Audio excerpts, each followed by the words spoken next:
Hello everyone, welcome to my channel health wealth everything. बृहस्पतिवार की कहानी। एक दादी पोती थी।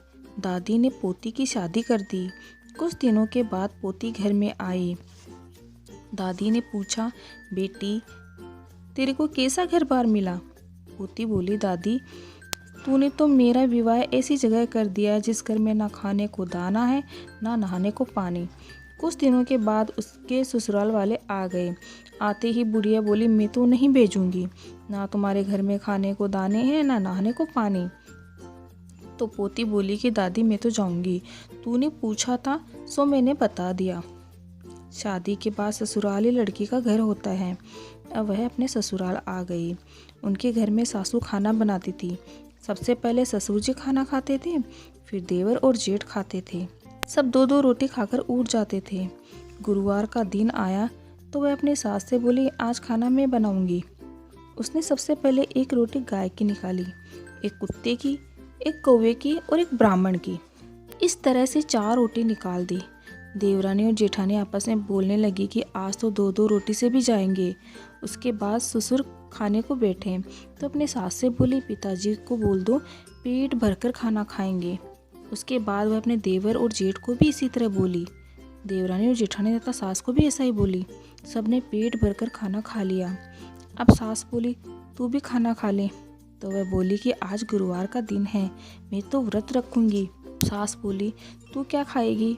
तो वह कहने लगी कि मुझे तो गुड़ की डली, चने की दाल, हल्दी की गांठ चाहिए, मैं तो पहले पूजा करूंगी। तब सास बोली कि यह सब कहाँ से लाएंगे?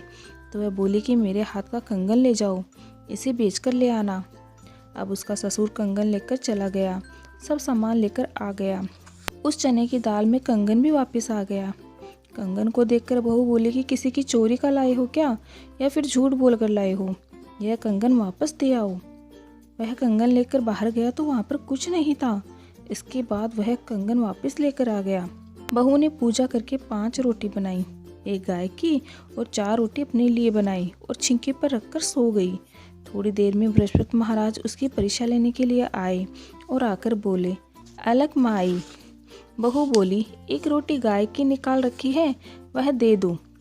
तो बृहस्पति भगवान बोले कि मैं तो थाली में डालकर दोगी तो ही खाऊंगा। अब सासू ने थाली में डालकर दी। इस प्रकार उसने एक एक करके सारी रोटी खा ली। अब सासू बोली, बहू तेरे लिए तो कुछ भी नहीं बचा। तब बहू बोली, एक रात का क्या काटना, मैं तो पानी पीकर सो जाऊंगी। बृहस्पति महाराज जी उसकी परीक्षा लेने के बाद जाते समय उसकी झोपड़ी को लात मार गए तो उसकी झोपड़ी का महल बन गया। सारे गांव में ढिंडोरा पिट गया कि बुढ़ा ब्राह्मण पहले तो भूखा मरता था, अब इतना धन किधर से हो गया। अब उनको राजा के दरबार में बुलाया गया तो बहू बोली, राजा होगा अपने घर का, मैं तो केले के नीचे मिलूंगी। गुरुवार को केले के पास रानी भी आ गई और बुढ़िया की बहू भी आ गई। तब रानी ने पूछा, तेरे पास इतना धन किधर से आया? तो वह बोली कि मैं तो नेम से गुरुवार के व्रत करती हूँ और केले की पूजा करती हूँ, बृहस्पति भगवान की कृपा से सब हो गया। रानी बोली, मेरे को कोई भी बच्चा नहीं है। तो वह बोली, तुम भी केले की पूजा करो, बृहस्पति का व्रत रखा करो। तो रानी ने पूछा, इसकी विधि क्या है? तो वह बोली, चने की दाल, गुड़ की डली और हल्दी लेकर पूजा करें। रानी ने नेम से ऐसा ही किया। अब रानी गर्भवती हो गई। राजा के घर में थोड़ा झगड़ा हो गया तो रानी ने केले की पूजा नहीं करी और व्रत रख लिया, जिससे उसको 9 महीने पूरा होने पर भी बच्चा नहीं हुआ। तो रानी ने बुढ़े ब्राह्मण की बहू से मिलने के लिए कहा तो बहू बोली, मैं तो केले के नीचे मिलूंगी। जब वह केले के नीचे मिली तो वह बोली, मेरे को अभी तक बच्चा नहीं हुआ। तो उसने पूछा, कभी केले की पूजा करी थी?